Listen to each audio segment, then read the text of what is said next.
Good morning, Jayhawks. I'm your host, Lauren Ritchie. Welcome back to another episode and happy March. We have all of the March Madness updates and all of the latest sports news after this intro.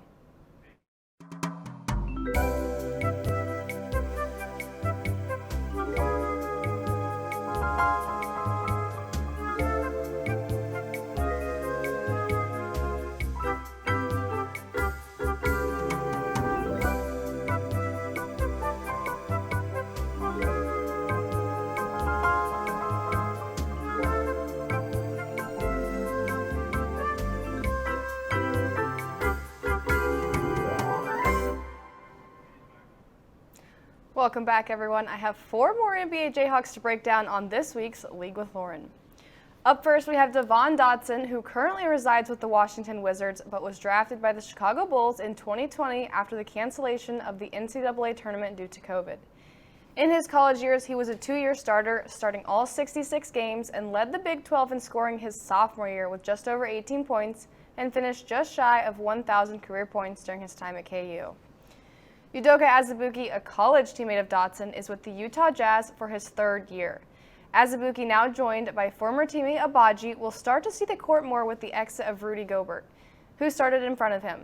The 7-foot center had quite the experience in his time at college. A lot of injuries would keep him from the minutes his team needed. After his sophomore year, he announced his intent to withdraw from the draft and return to Kansas for his junior year. Azubuike went on to finish his last 2 years at KU with a resume full of Big 12 awards. Joel Embiid, the 7-footer who picked up basketball at just 16 years old, is now one of the best centers in the NBA. Embiid had a one-and-done career at Kansas and is now in his 7th season with the Philadelphia 76ers, who would pick Embiid up in the first round as the 3rd pick. Embiid currently averages 35 minutes and 33 points. With his fair share of awards and honors in college, Embiid is a 4-time All-NBA second team, 3-time All-Defensive second team, and an All-Rookie first team award, all in his 7 seasons. Safe to say he is on a victory roll. Kelly Oubre Jr., originally drafted by the Washington Wizards with the 15th pick in round 1 back in 2015, is now with the Charlotte Hornets for his 2nd season. Between those 2 teams, he was with the Suns for 2 seasons and the Warriors for 1. Oubre is the 6th man for the Hornets right now amongst great players as he tries to work his way into the starting 5. Oubre was at Kansas for just 1 season before he would go on to begin his NBA career. That's all I have for you today on League with Lauren. I'll be back with the rest of the Jayhawks in the NBA next time. Now, let's go over to Lindsay with an update on the NHL. Thank you, Lauren. The NHL playoffs are just a little over a month away, so let's take a look at the current standings and the playoffs bracket if they were to start today. Starting off in the Eastern Conference, we have Carolina at the top of the Metropolitan Division, with the Devils and Rangers trailing in 2nd and 3rd. The Rangers have lost 3 of their last 6 games, but are looking to turn that around with their newest addition, Patrick Kane. Coming from the Blackhawks, who are 2nd to last in the entire league, Kane is excited to get a change of scenery. Boston leads the Atlantic Division 17 points ahead of the Maple Leafs.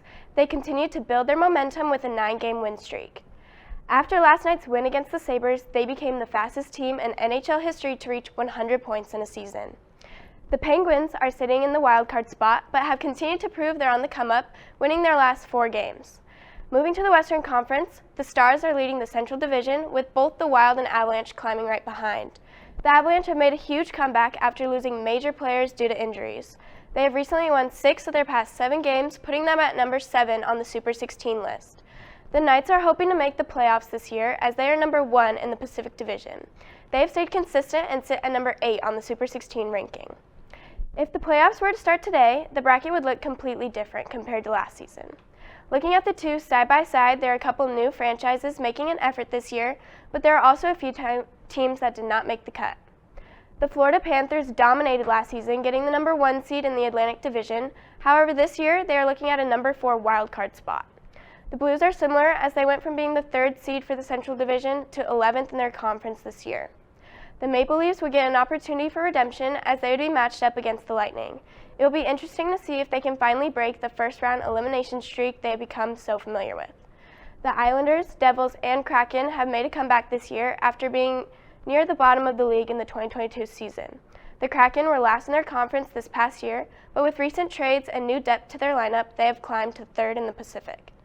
The Oilers have stayed in a similar position at the number 3 seed. Connor McDavid continues to prove he's the best player in the league, recently reaching 100 points. With the playoffs only a month away, teams not in the top 16 are going to have to make strategic changes if they're looking to go for a cup run. That is all the hockey I have for you this week. We'll be right back after the break.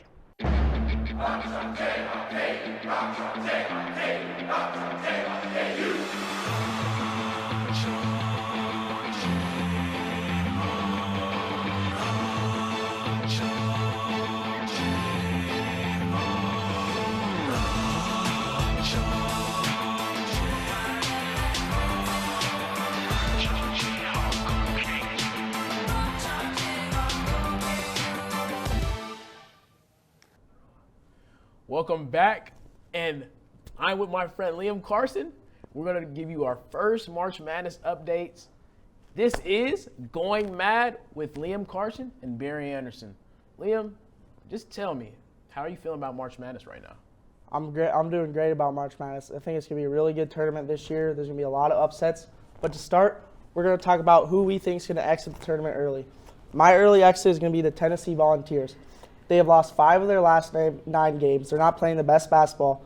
And recently starting point guard Zakai Ziegler is out for the season to a torn ACL. He's their leading assist leader, and that's going to hurt their offense a lot. My pick was Houston, the Houston Cougars. First of all, they haven't had any March Madness experience for like the past, decade? And I feel like Marcus Sasser, Jarace Walker, it's just like they're very great players, but this team has not played any good teams. Mm-hmm. Like, they haven't played anybody, I don't think, like a top 5 seed. All the other teams that are first seeds have played difficult teams. I feel like this team's kind of overrated, and I feel like they won't go far. The highest I'm giving them is past the first round, but who knows? They might get upset. All right, Barry. Now we're going to move on to our surprising dark horse Final Four teams.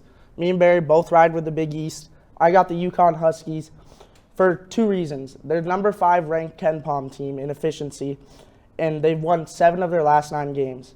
They only have a 3-point loss to Xavier, and they have a 3-point loss at Creighton. Those are the last 2 games they've lost. Barry? I have the Creighton Blue Jays. Like, this team has Elite 8 appearances for the past decade. They obviously have Final Four appearances. This team is very underrated, even though they're only 19th, 11, and 3rd in the Big East. Ryan Kalkbrenner leads his team with 15 points, and he averages around 2.5 blocks. And I feel like this team is going to make a great run, obviously, and they won't fold. A lot of people say they're not going to make the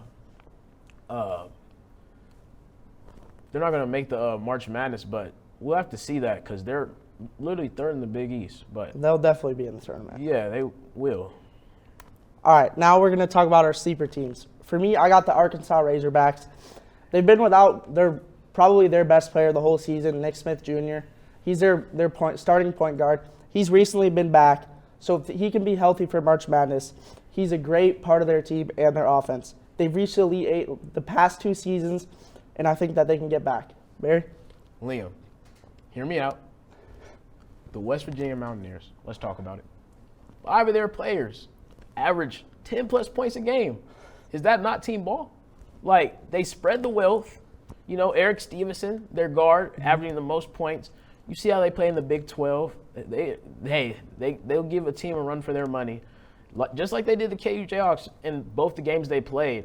They're 8th in the Big 12, but they're a sleeper for a reason. Now, it's any given day. You only get one chance in the big games, so I feel like West Virginia is going to knock some teams out. And obviously, you know, their great rebounder, Jimmy Bell, and Kedrian Johnson, their other guard. This team is just full of unselfish people. Like, I think I've never seen a team that averages 10-plus points, but I've seen teams have players sometimes get over 10 points in like just one single game. But, you know, West Virginia Mountaineers are a sleeper team. If they see any of these big teams, they can knock them out. Sure, Barry. I'm excited to see how the Big 12 does in the tournament. Next, me and Barry are going to talk about our Cinderella teams. I've got the Florida Atlantic Owls. I think that they're going to be in and around the 10 to 12 seed area. They only have 3 losses on the season, and I just think that if they can catch fire towards the end of March, I think they can go far away in March. Barry? Now, I know this has nothing to relate to anything, but the Memphis Tigers, their future, they're going to get Mikey Williams. They might get Bronny James too. I don't know. They're going to have a great future, but right now I got them as a Cinderella team. They're kind of close to the 64 mark, almost not making it. But I feel like this team, they have some experience. They have great scorers around. Kendrick Davis averaging 21 points. And they got good rebounders, DeAndre Williams, who averages 8 rebounds. And Kendrick Davis, like, he's a great – he's their steal leader, assist leader, points leader. And there's just a lot to look forward to with this Memphis team. They're very underrated. They're 23-7, but not even close to the top 25. So, this is a team. This is a Cinderella team for sure. I know some of you guys might say it's not, but come on. This is the Memphis Tigers, okay? This is a Cinderella team. All right, now me and Barry got our champions. Obviously, me and Barry, we're probably going to be riding with the Jayhawks. But other than the Jayhawks, I've got the UCLA Bruins. I think that they can get back to another championship, add another ring to that trophy case, because they're number 2 team Ken Palm ranked, and they have veterans with Final Four experience, Jaime Jaquez and Tiger Campbell. Barry? Man, I got the Baylor Bears. They won it in 2019. This team is 2020. No, 2019. 2021. Yeah, 2021. Yeah. Sorry about that. The Baylor Bears. Keontae George, Force. Sure. Adam Flager, 15. Each of them averaged over 15 points. I feel like they're going to carry this load. I see them going deep. I see them making it in the Final Four. Most likely, they're going to play at least 2 other Big 12 teams. It's going to be intense. It's March Madness for a reason. I feel like they're going to be champions at the end of the day. You got to look out for a guy like Jalen Bridges, who they have underrated players on this Baylor Bears team. All right, thank you, Barry. That's all we have for you today on our March Madness preview. Make sure to fill out your brackets and get them ready. Thank you.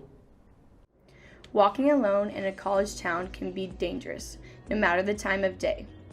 Lawrence might seem like a small town, but there is still tons of crime that happens. You never know where and or when people are planning to attack, so it is better to be safe than sorry. Being by yourself is never the answer. That's why people should always walk within a buddy system. Having at least 3 people to walk with can help with getting home safer. Going out in a bigger group is definitely the way to go, so everyone can be assured they are safe. If walking home isn't an option, calling KU Safe Ride is the next best option, or ordering an Uber with your friends. Stay safe and always keep a buddy with you. March is upon us, which means the madness has begun. The regular season concludes this weekend, and 5 of the 6 major conference races are already wrapped up. The lone conference that hasn't been wrapped up is the ACC. Pittsburgh, Miami, and Virginia are all tied in first place, with Clemson and Duke waiting just 1 game back. Miami and Pittsburgh will play each other on Saturday, with the winner clinching the number 1 seed in the ACC tournament. Virginia will be locked into the 2 seed if they can find a way not to lose against 4-26 Louisville. In the Big Ten, Purdue locked up the outright championship with a close 63-61 win at Wisconsin on Thursday night. The Boilermakers have been led by 7'4" Zach Edey all season, who is averaging 22 points and 13 rebounds and is the favorite for National Player of the Year. Another regular season has gone by, which means another Big 12 regular season championship for the Kansas Jayhawks. The Jayhawks clinched a share of the Big 12 on Tuesday night with their win over Texas Tech, 67-63. The 2 seniors, Jalen Wilson and Kevin McCullough, led Kansas on senior night, with Wilson dropping 21 points and 5 rebounds, and McCullough with 16 points, 9 rebounds, and a couple of clutch defensive plays. Kansas was then helped out the following night by the TCU Horned Frogs. The Frogs beat Texas 75-73, clinching the outright championship for the Jayhawks. This is the 17th time Kansas has won the Big 12 in Bill Self's tenure, and the 12th time they've done it outright. Heading to the SEC, Alabama completed a huge comeback against their rival Auburn to clinch the regular season championship. Auburn led by 17 with 11 minutes left before the Tide stormed back and forced overtime, where they ultimately won. Alabama was led by Javon Quinterly, who dropped 24 points coming off the bench. Out west, UCLA pulled off a sluggish 60-56 win on the road against Colorado on Sunday to secure the Pac-12 championship. The Bruins made only 1 3, but Jaime Jaquez's 17 points were enough to push UCLA past the Buffs. Finishing in the Big East, Marquette clinched the title with a blowout 72-56 win over Butler. The Golden Eagles were led by 21 points and 10 assists from breakout guard Tyler Kolek. In head coach Shaka Smart's second season, he led Marquette to secure its first outright Big East title in program history. These teams will all have a chance to defend their regular season titles in their respective conference tournaments next week. I cannot wait to sit back and watch some conference championship basketball. And now we'll kick it to Lauren, who's going to close the show. Thanks, Sam, and thanks for tuning in to another show. Stay tuned for Playmakers going live on Media Crossroads at noon, and we'll see you back in 2 weeks after spring break. And don't forget to fill out your brackets. Lauren out.